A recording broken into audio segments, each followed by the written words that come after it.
progress. All right, we will, or I'll call to order, going to call to order the Planning Commission for the City of Oregon City, Monday, January 8th, 2024. Ms. Newman, can you call the roll, please? Commissioner LaSalle? Here. Commissioner Staggs? Here. Commissioner West? Here. Commissioner Laws? Here.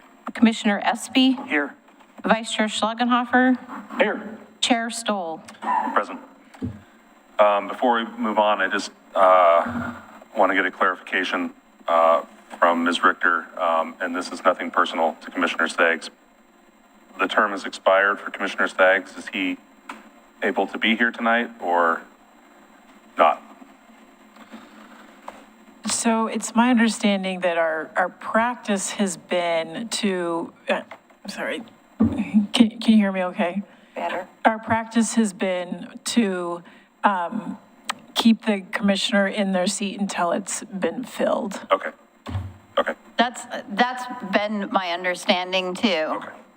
So it doesn't end at the January 1st date. It ends when we find somebody to fill your spot. Gotcha. Okay. It's nothing personal. I just wanted a clean process and. I appreciate the question. Yeah. Okay. I'll move on to election of officers. So first meeting of the year, we need to elect a chair and a vice chair. So I nominate Commissioner Stoll for chair. I'd like to make a nomination. Paul Espy for chair. We got two. we have a second? On which one? Either. one? Either. I second for Chair Stoll.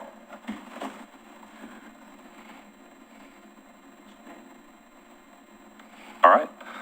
So we have two nominations, one of which has been seconded. We'll call the vote, please. Commissioner LaSalle? No? Commissioner Staggs? Aye. Commissioner West? Aye. Commissioner Laws? Aye. Commissioner Espy? Aye.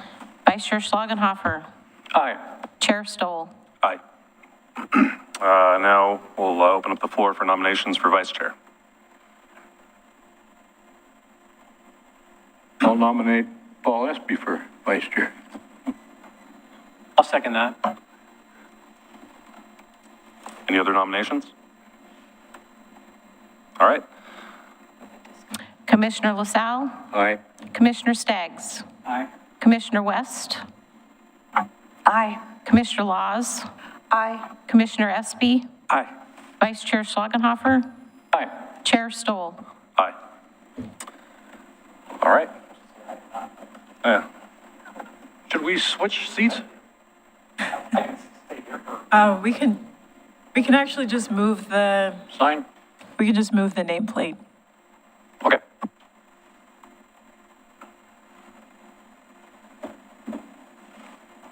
Congratulations. Yeah, congratulations.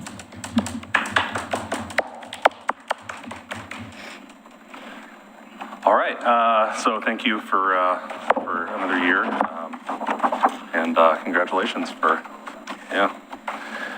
So we'll move on to public comment for items not on the agenda. Is there anyone online or in person? Nobody? Okay. I'll move on to meeting minutes. Do we have any discussion on that? I wasn't here, but I have a correction to make, but I want to hear from other folks first. I have nothing. Okay. The minutes list me as both present and absent. And so whoever makes the motion to approve, we need to delete my name from present and add Vice Chair Schlagenhofer's name, because I believe that's probably where his name should have been. It's like Schrodinger's cat. Do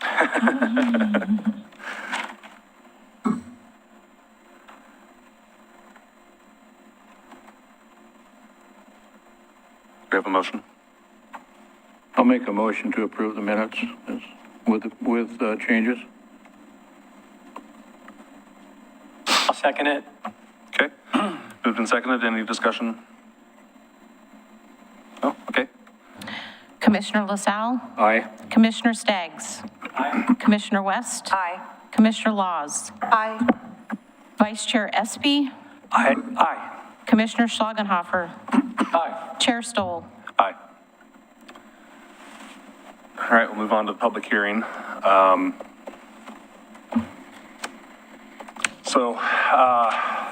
Staff and I have a different interpretation of different interpretations of whether or not this should be legislative or quasi-judicial. Okay? So I'd like for both of us to present how we view it, and Sure. that's what you're here for. So you want to go first? Sure, Okay. we can go first. So the public hearing for the zone change, the text amendment, which is adding some code to the institutional zone that's before you tonight, we have set that up and organized it and noticed it as a quasi-judicial proceeding. We did that because it's a change that will apply specifically to a set of, to Clackamas Park. So however many parcels are within Clackamas Park, there may only be a couple, I'm not sure. This will only apply to those. And so that makes this amendment quasi-judicial because it's a very specific application in that matter. A legislative amendment, it applies to either the entire city or a broader, larger area. So should the amendment change to where it applies to the institutional zone and not specifically to Clackamas Park, then it becomes a legislative amendment and has a bit of a different process. Because it wasn't applying, the proposed change doesn't apply that broadly, it's not, we didn't process it as a legislative change. That being said, as a code amendment, we still have to notify the Department of Land Use and Conservation, and so they got that notice, which is called in our plannerese terms, it's a PAPA, it means Post-Acknowledgement Plan Amendment, so there's still a little bit of crossover in terms of how we do some of the processing for this type of a notice, or this type of a application. And I'd just like to add that quasi-judicial procedures are the most protective. So if it was to turn out that we were to apply this text amendment more broadly as a result of a change that you all made, we could still proceed as a type 4 quasi-judicial review, even though it's legislative, because quasi-judicial reviews carry with them the heightened protections of judicial decision-making as opposed to legislative decisions that are political decisions. So you'll recall in the script that we read for quasi-judicial, you ask if the commissioners have any ex parte contacts, conflicts of interest, bias, those sorts of things. In the script for legislative, we only ask about conflict of interest because you're supposed to have talked to constituents about what they feel about the political decision of changing the code. But when it affects only one property, we're more concerned about the procedural due process rights of that one individual or small number of property owners who are affected, whereas when it's citywide, we feel like that's more of a political decision. So we try to err on the side of quasi-judicial when we're not sure. I mean, in this case, staff has recommended a proposal that affects one or very false, Clackamas Park. It's quasi-judicial. If it were 10 properties, we might view it as legislative, but we might impose the quasi-judicial procedures just because that's the safer legal course. Yeah, and my concern with that is,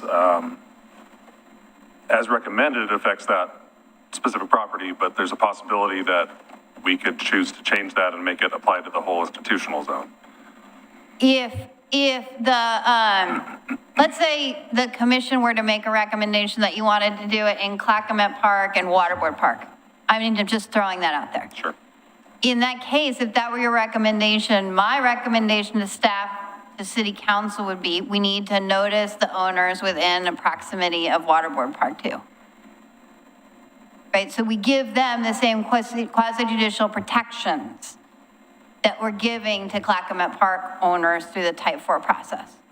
But as Aquila explained, we still had to give notice to DLCD and all of that sort of state-related notice we've done. Okay.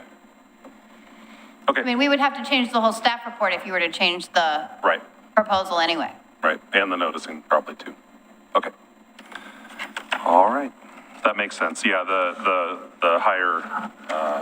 higher standard or higher noticing, that makes sense. Okay, thank you. All right, well, we will move on. So open public hearing for, I'm sorry, I'm supposed to read the script first. For GLUA 23-00039, CC 23-00004, zoning text amendment to the institutional district. Public hearings on land use applications are scheduled for tonight. Our role is to conduct the public hearing and to make decisions about the matter before us. In making those decisions, we must apply the applicable codes and laws and cannot vary from or change those laws or codes. A staff report has been prepared for each application and has been made available to the public 7 days before the first public hearing. The staff report identifies the approval criteria that apply to each applicant's proposal. Staff has analyzed the criteria which are contained in the staff report. The hearing procedure that the Planning Commission will follow is set out in state law and the Oregon City Municipal Code. The hearing procedure steps are shown on the Planning Commission website. Public testimony will be called on in the order it was requested. If you wish to testify in person, please fill out a speaker card available at the back of the room. If you wish to testify virtually, you will be called either from a request to speak emailed to staff at planning@orcity.org in advance of the meeting or by raising your virtual or physical hand when I ask if there are others who in the audience who would like to participate. For the public record, please begin all testimony stating your name and city of residence. If you would like to receive a copy of the notice of decision, please state your mailing address or email address. Testimony and evidence should be directed toward the applicable approval criteria. If you believe other criteria apply in addition to those addressed in the staff report, identify and discuss those criteria and explain how and why you believe they apply to the application under consideration. Any person may submit written material while the public record is open on each application. Any written materials received by the city staff during the time period in which the record is open will be placed in the record. Written materials submitted during the public hearing must be presented to the city staff in order to become part of the record. If a person intends for PowerPoint presentations, reports, pictures, or other exhibits used in their oral testimony to be placed in the record, copies must be submitted to the city staff while the record is open. If they are not given to staff, they will not be included in the record. Any person wishing a continuance to present additional evidence and testimony or to keep the record open to respond to new evidence must make that request before the public testimony portion of the initial hearing is closed. If the Planning Commission makes a decision with which you disagree, any issue that you may wish to appeal must have been raised before the Planning Commission in order to be considered by the City Commission and, in the event of further appeal, to the Land Use Board of Appeals. Without raising the issue on the record with sufficient detail and accompanied by statements or evidence allowing the city and all parties to respond, the issue will not be considered on appeal. In addition to participating orally or in writing and raising all issues during the Planning Commission proceeding, the filing of an appeals must include the required fee. A city-recognized neighborhood association may request waiver of an appeal fee subject to the requirements set forth in Oregon City Municipal Code 17.50.190C5 and 17.50.290C. In addition, the failure of an applicant to raise constitutional or other issues relating to the proposed conditions of approval with sufficient detail to allow the local government or its designee to respond to the issue precludes an action for damages in circuit court. Now we will open the record for Oregon City file number GLUA 23-00039 and ZC 23-00004, zoning text amendment to institutional district. Members of the Planning Commission are to be unbiased. As a result, I will call on each commissioner to disclose any potential conflicts, such as family, financial, or business relationships with any of the applicants or with regard to the land in question. I will also ask whether any of the planning commissioners have discussed the application in question with any of the parties or have independent knowledge of relevant facts, such as from a visit to the site in question. Any member of the audience may question any planning commissioner about their disclosures. At this point, does any commissioner have any conflicts of interest, ex parte contact, bias, or other statement to declare or have visited the site? If there was a site visit, the planning commissioner must declare what he or she perceived. I'll start with Commissioner LaSalle. I've driven by and through the site numerous times. I have no bias or conflict of interest. Okay. Excuse me, Commissioner Staggs? I have no conflict of interest or ex parte contact or bias. Commissioner Schlagenhofer?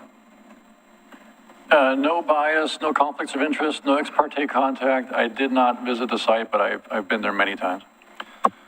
Commissioner West? I have no conflicts of interest, no bias, no ex parte contact, and I have not driven by the site since maybe last summer, so I've not visited in particular to look at any of the application. Okay. Commissioner Laws? I have no bias. I have no conflicts of interest. I have not been to the site since probably summertime as well. Okay. Vice Chair Espy? I have no bias or conflicts either, and I think I visited the site a couple months ago. Okay. And we're working on the master plan. Okay. I have no bias, no conflict of interest. I did contact the Recreational Vehicle Industry Association. They forwarded my message to, I don't remember something along the lines of the RV Park Owners Association of America, something to that effect. He called when I couldn't answer the phone or couldn't talk. We spoke for about 20 seconds. I said I would call him back, and then I never did. So that's my ex parte contact. Does anyone in the audience wish to question any of the planning commissioners about these disclosures? Or on the commission, for that matter? Okay, we'll commence with the staff report. Thank you, Chair Stoll. Pete Walter, Planning Manager.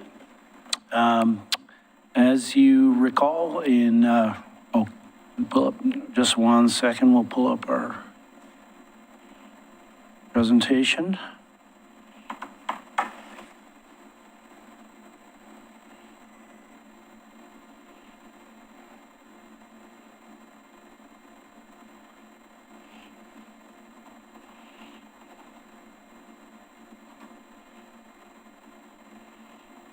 Thank you. Yeah, that works. Okay, so as you recall, the Planning Commission approved a conceptual master plan for Clackamas Park in late 2024, and as a condition of approval of that master plan, the rezoning that was necessary for the RV park to be relocated away from its current location in the park was a condition of approval. So this is the master plan as it was originally proposed and approved by the Planning Commission. And this is a zoom in of where the original RV location, park location is. And the condition of approval was written to require a text amendment to the zoning code to allow RV park use in the institutional zone. And along with that, a comprehensive plan amendment to the land use to change the comprehensive plan designation of that site and change the zoning map. And since that time, staff has been directed only to pursue the text amendment by the City Commission because there's some discussion going on by the City Commission about where the RV park should really go.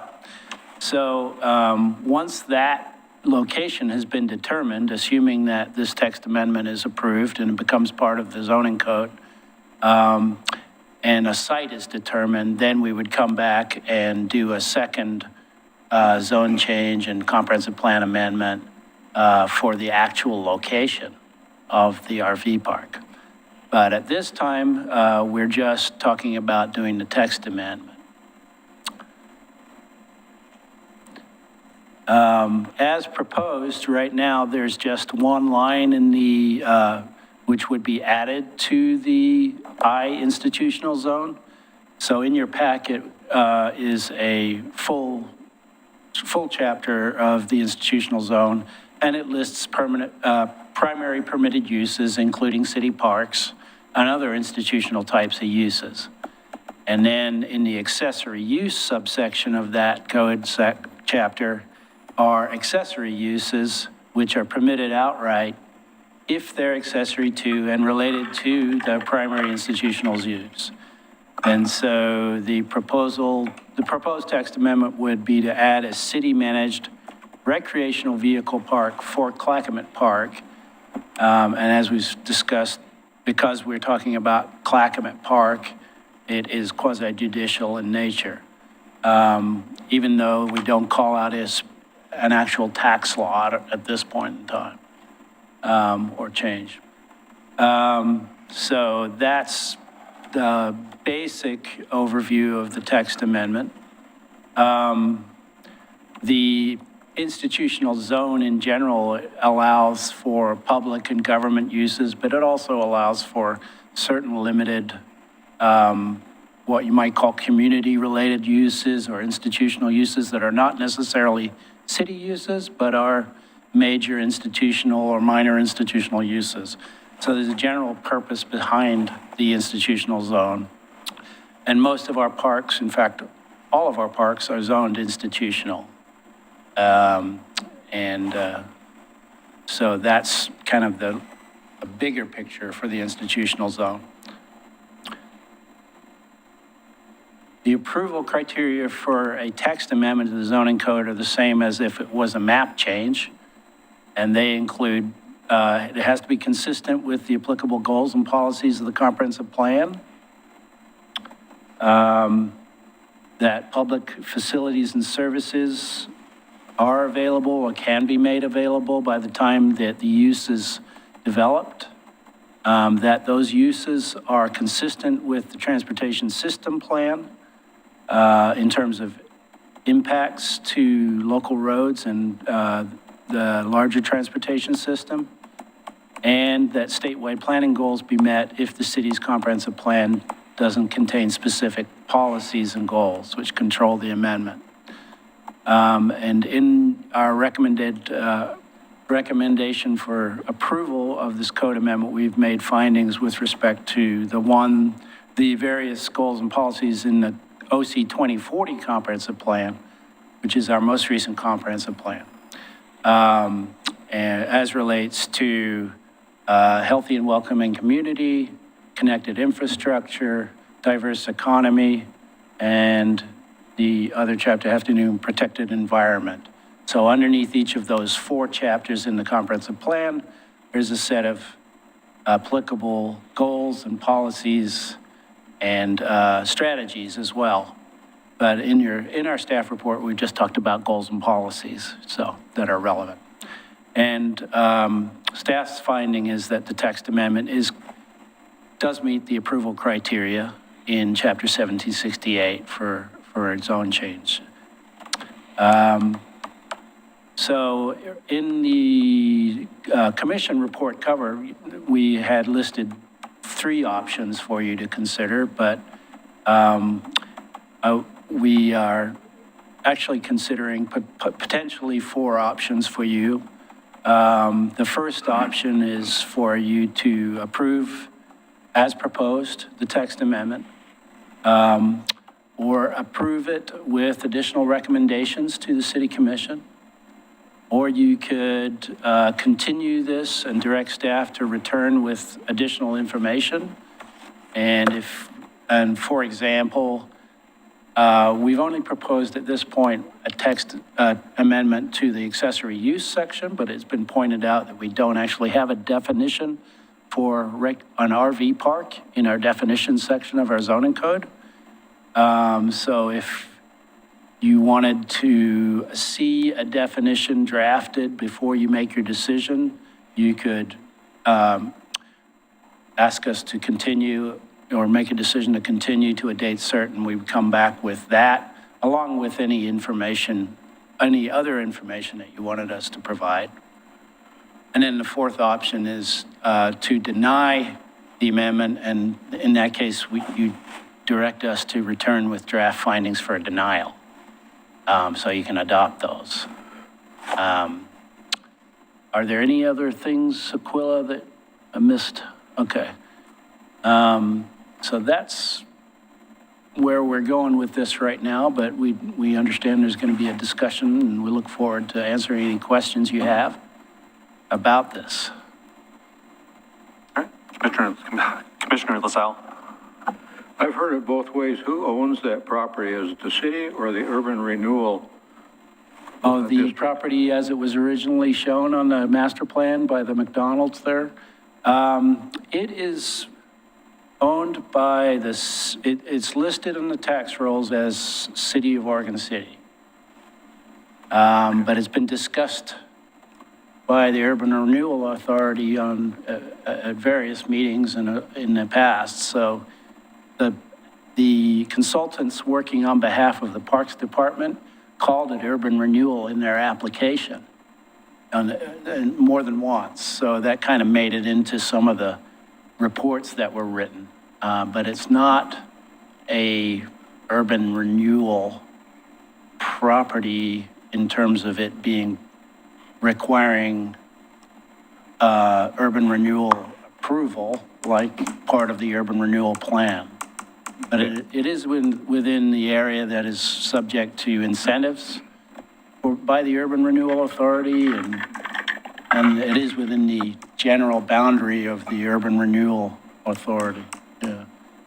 Well, that was the main purpose of my question was Yeah. if it was owned by the urban renewal, we would probably have to consult with them, but as it is Yeah. now, we wouldn't need to. Yeah, and I know that I'm not going to go into or speculate about where the Urban Renewal Authority ultimately decides, you know, what they want to do with respect to an alternative location at this point. So that's really nothing we've been dealing with as staff yet. That's all I have. Okay, thank you. Commissioner Espy? Yeah, hi Pete, can you expand a little bit on what it means? You have the language as a city-managed manufactured home park. Yeah, And so I just don't know what that means. right. You know, if like can a private entity, you know, do the manufactured home park and then would the city manage it? Or would they be able to manage it? Or would there be some sort of vehicle by which the city can transfer the management to a private party? Would there be CCNRs, you know, all that other kind of stuff? And would it These be are managed all by the city? relevant Point of clarification. questions. Yeah. It's a recreational vehicle park, which is different from a manufactured home park. Sorry. So I just want to, Oh, Thank sorry. you. those are two different Thank things. you, I appreciate that, yeah, because Yeah, good point. Yeah, we really haven't touched on that yet. You know, we haven't talked about whether it could be a concession that the city owns the property still and then somebody else manages it on behalf of the city. But in general, I think there may be many ways for it to meet the definition of a city-managed park. But I would definitely want more input from the Parks Department. Yep. And perhaps from Urban Renewal as well, but I don't know at this point. Well, I think the point of the language is to legitimize what's out there today. And so right now, there's an RV park that if you go onto our website, onto the city's website, you can reserve and get your spot online through our website. So I think what Pete was alluding to is we're not really clear if that's going to remain a city function or if the parks will have some kind of third party manage it. But the idea is that we as the city and the Parks Department have all those reservations, you know, would kind of control that calendar. And I'm making a bit of an assumption here that, you know, we maintain it, whether that's our city staff or we're hiring, you know, a third party to go maintain it. But the idea would be that it's a city-run facility. So I'm just thinking y'all might want to noodle through that a little bit and have, you know, a definition, you know, a basic definition for the purpose of the code language. And then I would think that there would also be some framework drawn up for, you know, an agreement that you would get into with any other third party that would be involved with the management of the park. Just, I mean, you guys do it however you want, but I would think that there would need to be some kind of a reference in the code that would, without really conditioning the zone change, and I'll touch on that later, but, you know, definitely putting in a definition that clarifies things a little bit so that when you go back to this and you have a situation or a scenario that maybe you didn't foresee, you can go back and rely on that language and be able to have some certainty in that. Yep. Commissioner West? I agree with Commissioner Espy on this one. I think that there's a lot of open-ended questions here with that park. So what happens if they don't choose to have that location? Then you've made a text amendment, and then they're going to take another location, perhaps in another park, so then you'll have 2 RV parks, or, so what happens then? Well, I think the intention of the Parks Department and the City Commission is to work within the Clackamas Park master plan, and I don't think there has not been any discussion about another RV park or having it at a different park. What there has been discussion about at the City Commission is where within the footprint of the Clackamas Park would the RV park go? There has been some discussions outside of the footprint as it is today, but it's some of the places where they're talking about are still adjacent to Clackamas Park. So if there was another site identified, kind of like they had already had in the master plan, they had those 2 parcels that really get used, I think, for overflow parking for Clackamas Park, even though they're not zone institutional, they're not zoned for the park. You know, those would have changed eventually to have that institutional zone and become part of the park. So that's the idea that they've talked about so far, is that it would remain within that footprint of Clackamas Park. And then the caveat is the footprint of Clackamas Park may change. Yeah. I think is probably the easiest way to explain it. RV park remains with Clackamas Park. Does the footprint of Clackamas Park change? I might add also that, you know, so far we have an improved master plan, general development plan, and expanding the boundary of that approved general development plan is a type 3 planning commission approval. So right now the condition is written pertaining to those original 2 tax lots. That will need to change in order for any other property to be considered outside of the existing park. Okay, any other questions? Commissioner Schlagenhofer? Yeah, I think Commissioner Espy summed it up the best. The only thing I can add is the text added, it doesn't mandate a park needs to happen. It just allows the city to put a park there. It's an allowed accessory use. Right. So it gives them an option of putting it there. If that plan actually ends up not working out, we're not forced to put the park there. It's just, it's an allowed use. As far as the definition of a recreational vehicle park, if we don't specify to a greater detail what a recreational vehicle park is there some kind of a state standard for an recreational park? Like what, can we just go off of that and then get finer in the detail than that? I can't imagine we're going to be too far off by just calling it a recreational vehicle park. Well, so there are three options. One is to define in state law, we're going to cross-reference the state law. I'd be pretty surprised if RV park is not defined in the state law, but I'm not putting my thumb on where it is. I think it's probably in State parks? the housing authority section, and it talks about vehicles that are movable. Can you turn your mic on? Sorry. Thanks. Sorry. So that's one option, cross-reference the statute. Okay. Second option would be define the term in the definitions of the code.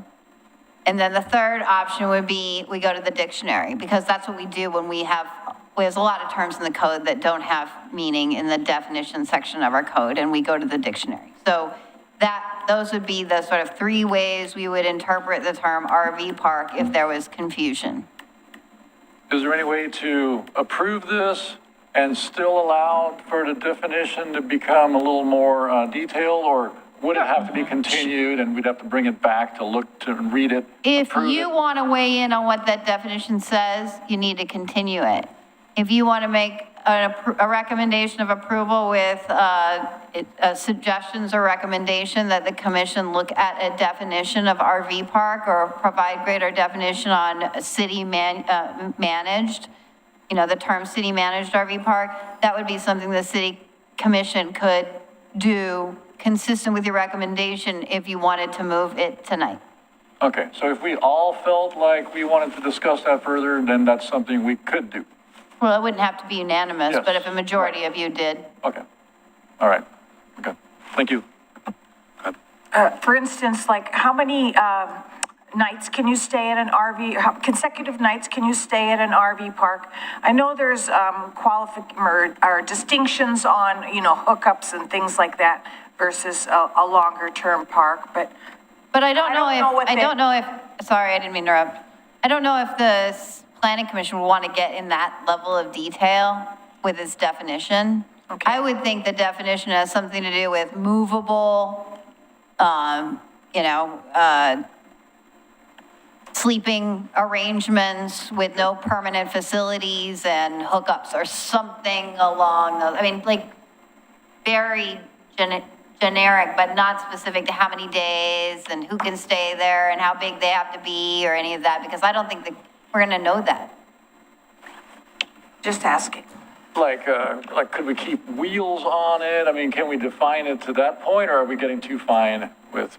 No, I think it should have wheels on it. I think it should Okay. be mobile. Yeah, Yeah, and I'll point out that recreational vehicle itself is defined in the code. Commissioner Litzau. I think that there are some rules of the park that define how many days any particular RV can stay there. Yeah, and I have that pulled up. It's 14 consecutive nights in the RV park, may return after spending at least 7 nights out of the park. Maximum stay allowed in the RV park is 14 nights within a 21-night period, but that's a policy, that's not, the code. yeah. Well, and I don't know if the city would want to be bound by that in the zoning code. Yeah, and so I think one of the things why I think we need a definition of RV park is because there's really 2 different things that we're talking about when we say RV park. We're talking about residential RV park, which is not what we want, or we're talking about RV park as lodging. Your family comes to visit, they bring their RV, they park at the RV park for a week while they visit, which is what we want and what we want to talk about. But if you don't have that definition tight enough, then you end up Long-term, yeah. essentially getting the long-term thing instead, or included there. So that's my thought on that. Commissioner Laws? So I was looking, I did drive by nearby there because I was at Starbucks early in the morning, and I noticed there was an RV parked, not in the park, but on the edge there. Of course, I called code enforcement right away and made sure that it got cleared up really quickly. Thank you, code enforcement. What I'm concerned about is there going to be kind of like monitoring around the area, because that's going to be a burden once we have legal recreational parking, and then what is just kind of near there, because it's kind of congregating that they think they can kind of blend in. Is the city going to, because that's the whole other thing, is enforcing code on who isn't supposed to be there. Is there any plans with that? And number 2, does a recreational site after so many days require a dumping site? And is there any plans of where the commission is at with that? Just looking at the Parks Department website, and as you pointed out, a lot of these are just on the website, but they talk about currently no holding tanks are allowed to be discharged in the RV park. So, that's more parks operations and management and maintenance issue than it is a zoning issue. The dump site was evaluated in terms of the transportation impact analysis that was done last year, because they were like, if you take away the dump site, your trips related to the dump site are going to go down. And then the number of RV spaces that are currently on the bank it's like 38, and they're going to 18 in the current proposal. So that was a reduction in RV-related trips as well. So in terms of those kinds of things, planning's gonna look at that, but the discussion of whether there needs to be one or should there be one came out of the public process that occurred prior to it being proposed as a master plan to planning. So, there was about a year-long process that the Parks Department did to come to that general plan. Yeah, and my recollection from the master plan hearing is that they intend to have full hookups at each site, so power, water, and sewer. And is there a plan on revenue on how that much will that contribute? Is there a budget yet on terms of kind of just looking ahead on what that can contribute to the parks? And would it directly go into the parks fund or would it go into the general fund? So we don't know what that budget looks like. That would be a question that the parks would have to answer. I'm not sure that they've evaluated that. They may have just historical data because it's been running there for a long time already. The parks budget comes from the general fund. So, but I think you're aware of that. You know how it works. But we don't have the data on how much revenue would be generated or what it would go to. The reason being is the parks have been at a deficit, so I want to make sure that it's obviously something that doesn't cause more of a deficit to parks, but actually contributes to parks. So thank you. Dirk? I'm gonna back up a little bit. The Parks Department, they're perfectly capable of, and they have been, for a long time, coming up with their own rules, their own policies, running the recreational vehicle facilities as they are. If we're gonna add something to the definition, I think it'd have to be really broad. Way back in policy, not something that restricts their abilities, because they can restrict their abilities, to a very fine detail. They can say how many days someone can stay there, what kind of vehicles. Am I wrong in thinking that they can define what kind of vehicles can stay there? Okay, so if we're going to define this language addition to the code, I think it'd be way high level, not down in the details, since the Parks Department can do that themselves. So Absolutely, yeah. yeah, so we don't want to restrict their abilities to run their show. But we want to protect the greater good of the entire city. So I wouldn't want to get too far in the weeds. I don't think that's why we're here. So I want to go back. I just want to echo Dirk's comments and really kind of reiterate what we're on about here on the zone change. As far as it's big picture, and a lot of the stuff that we're discussing is development review related, and I think that will be addressed at the time of the development review application for a specific manufactured home park. Is that That's correct. A site-specific detailed development plan would be a requirement for any. I think that, I agree. I think we need to elevate the discussion to determine whether or not we agree with staff's finding as to whether or not the public facilities are available to serve and the proposed zoning designation is compatible with the existing use on that site in general terms.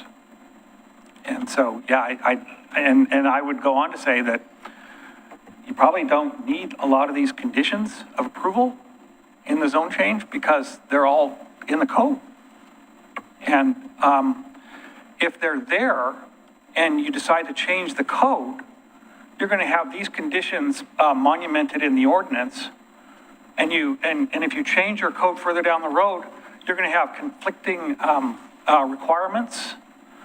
And I know that these things get kind of put away and forgotten about.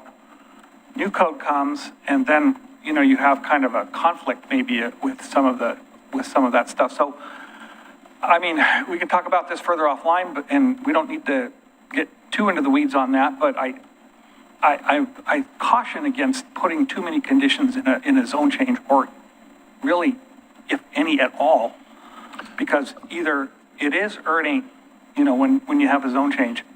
And it either meets, the facilities are either there to serve the site, under the new zoning designation or not.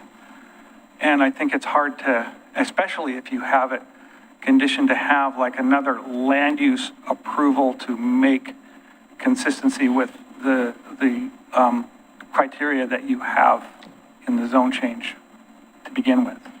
Do you know what I'm? Does that make Absolutely, sense? yeah. And just to clarify, we have not recommended conditions of approval for this. Yeah. Yeah, right. Yeah, I'm looking at the beginning. Are there any? I thought there was. No? There was with the master plan last master year. plan. Okay, I'm But sorry. not for this zone change, yeah. Okay, I apologize. Oh, that's okay. I got off track. No Commissioner problem. LaSalle? Yeah. I just want I to agree note with you. on fiscal aspects of it, we would have an automatic savings by moving the RV park to behind McDonald's simply because it would move it out of the one-year floodplain. And every time that site is flooded, you can just imagine what it costs to repair the electrical system down there. So it'd be a definite advantage fiscally. All right, thank you. Commissioner West? So where are we at in our discussion is I don't have the amendment pulled up here online, but that it's a city managed or a city owned. Is that too restrictive, or can it be a concessionaire or something else? Where are we at with that? We're going to leave it just as it is? Or, as he was saying, staff noodle on what an expanded definition of what that could all be? I don't have it in front of me here. It's a city, We'll pull up the language. Yeah. a city-managed City managed. RV park for Clackamas Park. So does that mean anybody else can manage it? And I don't know if we necessarily have to.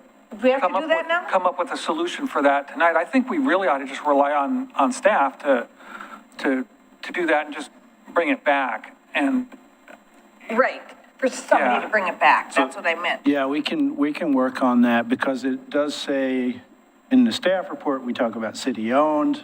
In code amendment, we say city-managed, so we would Yeah. want to tighten that up, clarify what that means, and then distinguish it from a manufactured home park or recreational vehicle park for actual residential use, so. And if you wanted to broaden that, the solution, I think, would be to delete a city managed to where it just says recreational vehicle park for Clackamas Park, because Right. it's a city park, so. There you go. It's going to be, city owned and run by that definition. yeah, and I think the city will still be able to have authority, be able to exercise whatever authority they need over that since it's their property, correct? Right. I would think. I think that's probably the most elegant. Yeah, that's kind of the purpose of the zone. Yeah.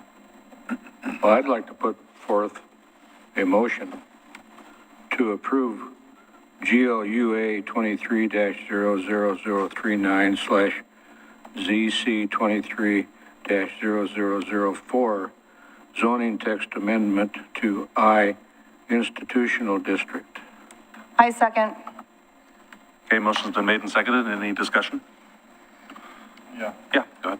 With the text, are we making a motion to keep the text as is, or are we still putting our recommendation to remove the city managed? It's Commissioner Be LaSalle. as is. As is? As is? Okay. I'm gonna share my opinion.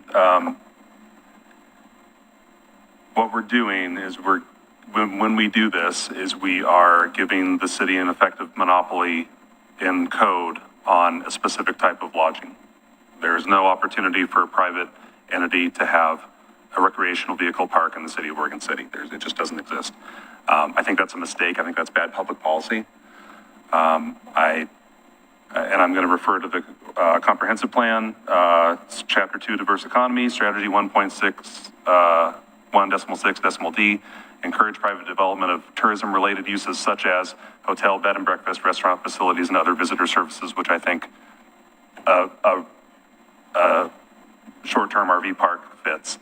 I'm not comfortable with giving the city a monopoly on things which are readily and commonly provided by private industry. Correct. That's my thoughts on it. I, at the very least, would like to have a conversation with the city commission about finding a way to allow for privately owned and developed short-term lodging style RV parks. If we pass this, because I think we're really missing an opportunity and we're missing the boat on the ability to broaden our capacity for visitors. I guess, but I guess the attorney could advise us on this, but the way I read that is it's referencing only Clackamas Park. That's But correct. that's- yeah. But there's currently no provision in city code for any RV park at all, including the one in Clackamas Park. Okay. And so we're going to approve this, so we're codifying that only the city can have an RV park in the city. Yep, there should be more flexibility. Yeah. Yeah. Commissioner Schlagenhofer. Okay. Can the planning commission make a recommendation to the city commission that we look into adding code to other parts of city zoning to allow for RV parks and decide where in the city that would be appropriate? Okay? And how do we initiate that process? Considering the discussion just had, Yeah. I'd like to withdraw my motion Okay. Okay. for further consideration. Okay. All right. Motion withdrawn. And I agree. But that is a whole nother project Yeah. for staff to embark on, to identify and consider other locations for RV parks, no? So that's, I mean, All right. Let me ask another question. If we embarked on this project to try to add recreational park code to other zoning within the city, how long would that process take? Till we get to the point where we're actually voting on it, we're having a first reading, second reading at city commission, are we talking A year, a couple months, a year? yeah. So we would be holding the Parks Department hostage for a year while we're trying to sort this project out. we might want to separate the two. And let I me just agree. explain a little bit why I give you that answer. So because of the discussions that we'd want to have at Planning Commission, we'd want to have at City Commission, and then if we're trying to identify where in the city a recreational vehicle park is appropriate, and what zone either we have now or we need to develop or an overlay zone, there's time in that. But what goes into that identification and drafting that code is community engagement. And so that's where a lot of the time comes in addition to just scheduling, right? Like getting the conversation back in front of you, back in front of City Commission. So usually the way I would plan something out like that is probably you spend 3 months, this is just kind of assuming all the stars align, maybe 3 months for the community engagement. You've got another 3 months of kind of drafting code, bringing it back and forth. There's another 3 months of just kind of work sessions, making sure that we got it right. And then that final 3 months is the adoption of just what it takes to get through the adoption process. So that's, when we're starting kind of like from scratch like that, especially with a topic of this nature, that would be my guess, is that we're looking at 12 months. All right, can we make a condition of this approval, a recommendation to the city commission to embark on this journey? Okay. You certainly can make that recommendation. We- yeah. And you could help phrase that better? Okay? Okay. Well, with that, I would make a motion to approve, and we'll see if anybody else likes it. A motion to approve GLUA-23-00039 and ZC that's Zulu Charlie 230004, zoning text amendment to the institutional district with the condition of the recommendation that we pursue recreational vehicle zoning code amendments to appropriate places within the city. We look into that. I don't know how to word that. I'm sorry. That's my I'll second that motion. that's my motion. Okay. All right, motion's been made and seconded. Any discussion? It was terribly worded. I'm sorry, but drew a blank. I would like to keep these two things straightened out, or separate. And at one point, we were just saying an RV park for Clackamas Park instead of a city managed, to keep the options open for more tourism and overnight stays. I'd like to see that. So at least that's an option. This is a master plan for Clackamas Park. That's what we're talking about tonight. Then, in addition, I would be happy to make a recommendation to City Commission to look at other places, or if there's something better. But right now, we're working on this, and we're holding it up. So Commissioner West, you're offering a friendly amendment to Commissioner Schlagenhofer's motion to include deletion of the city-managed language. Is Right, that because the correct? city will, yes, so the city owns it, so just an RV park for Clackamas Park, and then we'll worry about the rest down the road. Okay, so the rest of the motion's okay, but we just take out the city managed. Okay? All right, Commissioner West, are you trying to separate the, I'm trying to separate those two motions. I think that should be disconnected. I think the policy direction to do additional study, and I think that's what Daphne West is saying, Commissioner West is saying, is that it should be disconnected from the actual land use app, the land use review. And this is really should just be a standalone policy suggestion to the city council to see if they would want to embark on another study to do. As opposed to a condition too. As opposed to a condition of this There zone you go. change. Yeah, I don't agree with that. All right, well then I'll rescind my, my motion and then open it to a new motion. Oh, boy. There you go. I would like to make a motion to approve GLUA 230039 and ZC 230004 as suggested that we approve tonight, but delete the words city managed. Is that what we're after? I second I'll that. okay, go ahead. okay, motion's been made and seconded. Any further discussion? Can I make a comment? Yes. Not discussion. That's fine. It's just a comment. Yeah. I'd like to suggest that we, after we're done with this, that we go back and talk about Mr. Schlagenhofer's suggestion as a separate thing. Certainly. Absolutely. All right. Ms. Newman? Commissioner LaSalle, Aye. Commissioner Staggs, Aye. Commissioner Schlagenhofer, Aye. Commissioner West, Aye. Commissioner Laws, Aye. Vice Chair Espy, Aye. Chair Stoll. Aye. All right, I'll move on to, well, to the discussion. Anybody want to start that? So can you just describe what you were suggesting earlier? Sorry, one more time. Just in plain words.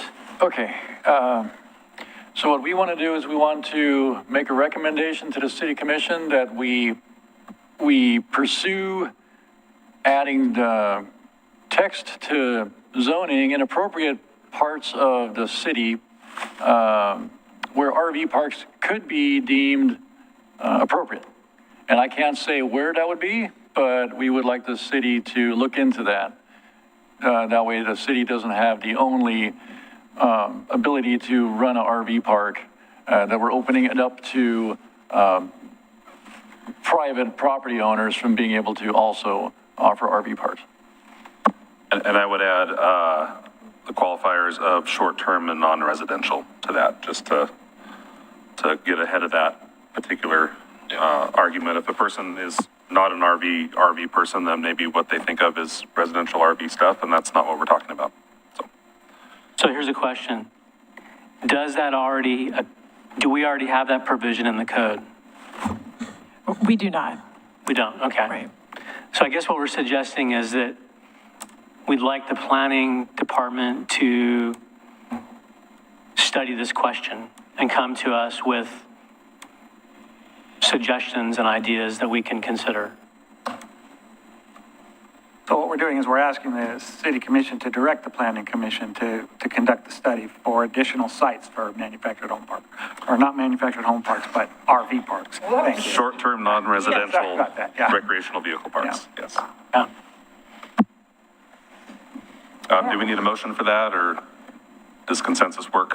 Consensus is fine. Okay. Is it okay with you? It is, I think I want to make sure that I heard Commissioner SB correctly in that the consensus would be to ask the city commission to direct, did you say planning commission or No, planning direct staff. Because we don't have the ability to direct staff to do anything. It's up to the city commission to direct. So, okay, that's, I just wanted to make sure I was hearing you clearly. So the consensus is to request city commission to direct staff to basically start a process of investigation, answering questions, and kind of what would this, we'll call it a legislative amendment for now. What would this legislative amendment look like to, if, That's all considering based on all their goals and priorities that they have set forth and, you know, okay. And I'm happy to carry that forward to a meeting to present that Okay. as well, Just That's if a you great like, idea. or not. I want to pose a question with respect to park staff and what their input would be in this process, because planning can look at it from a land use perspective. Is that all we're concerned about at this point? And, Right, so I don't think that, and maybe the planning commission can correct me if I'm wrong, but I don't believe that your request is just for parks. But, so at this time, they've made a motion, seconded and approved for the Clackamas Park zone code amendment. In addition, we would be looking at basically opening up the whole city of where it's appropriate and what makes sense of where a short-term RV park could be located. right, so I Yeah, guess, so it would just be land use, yeah. so the city commission would direct staff. Correct, yeah. Yeah. Commissioner Schlangenhofer? I think it's important to add that we need to keep it a level playing field. We don't want to give the city the ability to run something completely different and then completely restrict the property owner from doing something exactly the same. So I feel like this should be the same thing. Private and city-run, it should be the same allowed uses, and then also not allow private property owners to do something completely different as well. So Yeah, I agree with that. that would be my guess. All right, any other discussion on that topic? No? Okay. I'll move on to communications.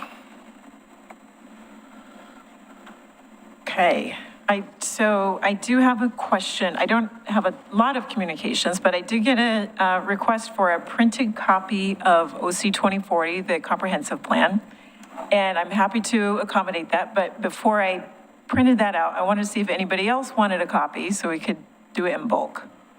Is there anyone else who would like a printed hard copy version of the comprehensive plan?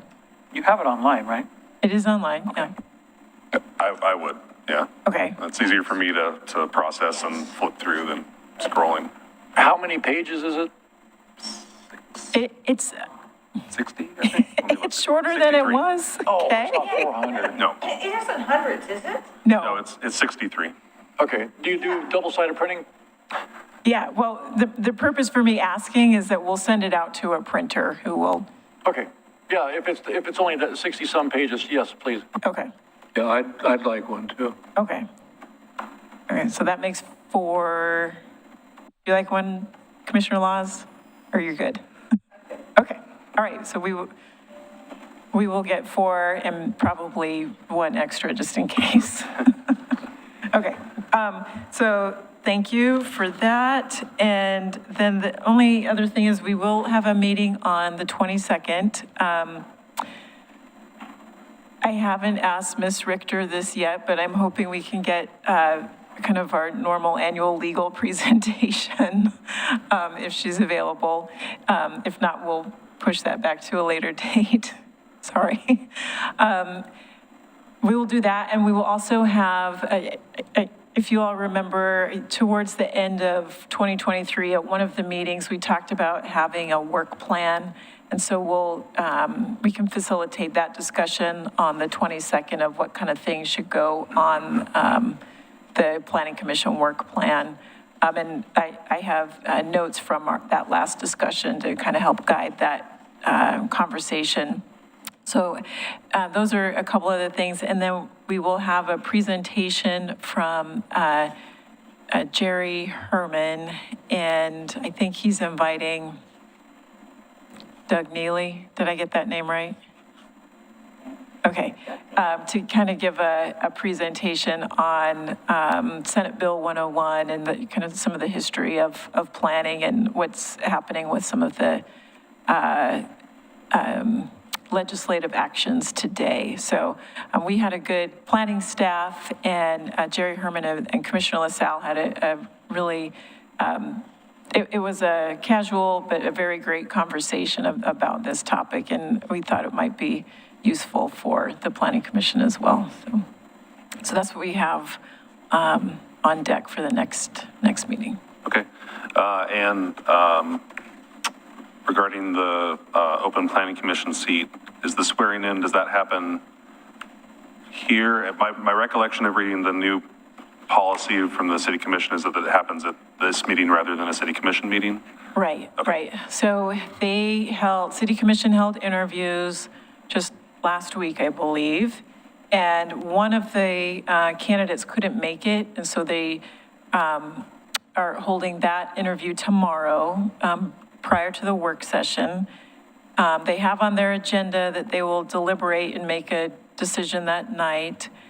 And then the way we did it last year is they did do the swearing in at, I think, kind of the next regular meeting. Yeah. I couldn't remember, but now that you say that, I remember that. Okay, Yeah. great. Any other communications? Commissioner LaSalle? Does the mayor have to swear in the chair and the new vice chair? No. Oh. No. Any other communications? All right, we're adjourned.